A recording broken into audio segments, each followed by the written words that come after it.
So family gatherings can be very chaotic. So what life lessons can you share with us about surviving family gatherings?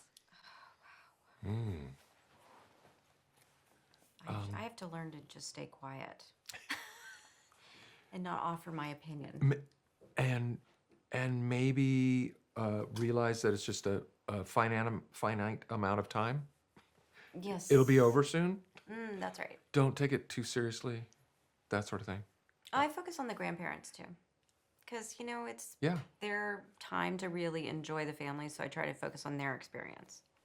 Now, your characters, Margot and Jim, would do anything for the people that they love. Who would you do everything for? I'd do anything for my kids or my mom or my family. Yeah. Family. I would do anything for my dogs. You have many dogs? I have so many. No, I only have two. Okay. What are their names? Cosmo and Peanut. Cosmo is an old English sheepdog, which is appropriate that we're here. So, In fact, Cosmo would love running through these beautiful hills here. And then we have a Jack Russell. Peanut.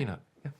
Now, being partnered on screen for the very first time, can you share with us about working together? Because Will is known for actually making people break character and riffing. So how was that like for you? And was it a challenge for you to make Reese break character? I think probably years of you being on SNL, you learn not to break. Yeah. Yeah. You just stayed in it the whole time. I'm like a stone wall. Unfeeling stone wall. No, you're just like a force of comedy. You're like a comedy But so is wall. she. That's why people are going to see this movie and reminded as to how funny Reese Witherspoon is. I'm sorry. Thank you. Get ready. It was really fun. Yeah. Getting to work off of it, just basically anything Will would do. It's just amazing. It was really, really fun. And it shows on the screen too. The Loved dance watching he does with his daughter to, what was that inappropriate song? Islands in the Stream. Yeah. Right. It's so uncomfortable. Yeah. It's so cringy. It's amazing. Well, you are known for being cool and fun. Now, Reese, you're Miss Type A, and you're very, Wow. very calm, cool, and collected. But what would make you go chaos monkey on anyone? If anybody said something nasty about my co-star Will, Thank you. I would go chaos monkey Yep. on them. Because they don't know. Yeah, same. I feel the same Yeah. about her. That's great. So, Don't even look No, don't. twice at Reese or Don't. full chaos monkey. Full. Not you. I'm just saying. Someone else. Someone else. because I'm about to look down now. So, Reese, you actually discovered Ann Morgan. So, how did you find her? On Instagram.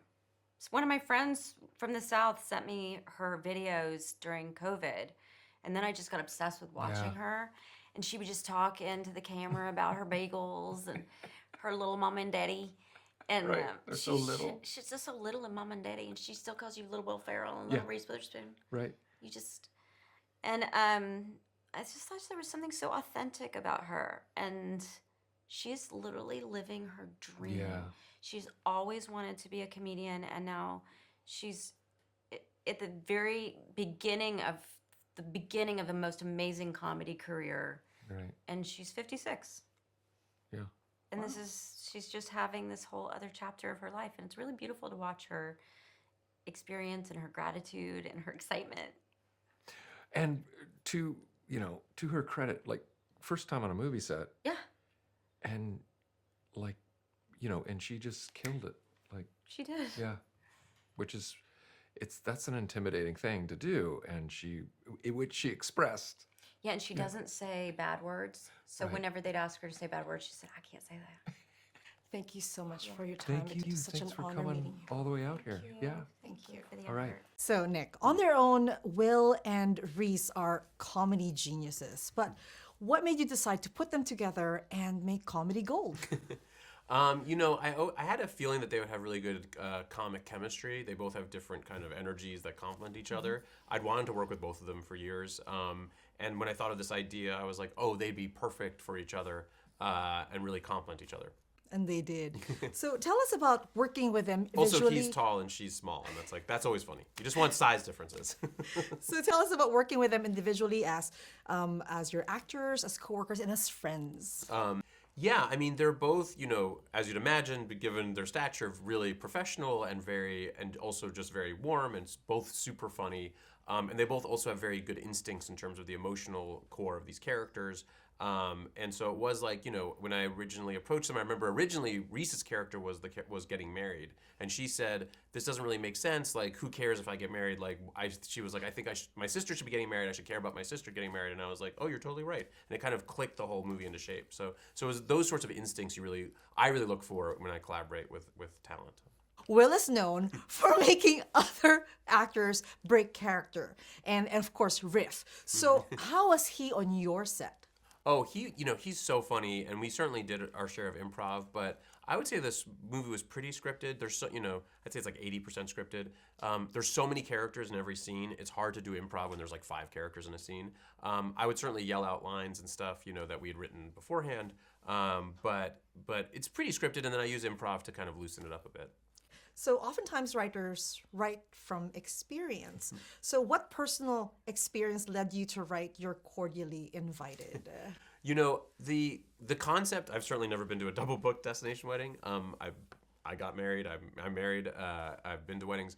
But the kind of core emotional experience of the two characters, Reese having issues with her family. We all have issues with our family, so that was something that I kind of drew upon.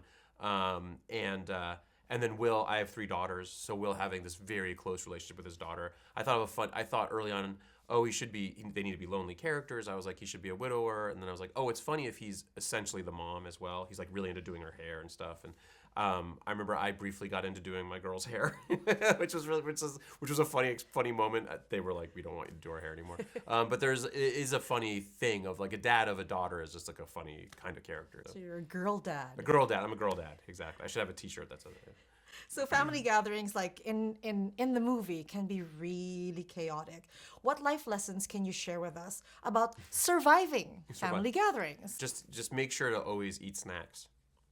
So you're not hungry, so you don't get hangry. Hangry.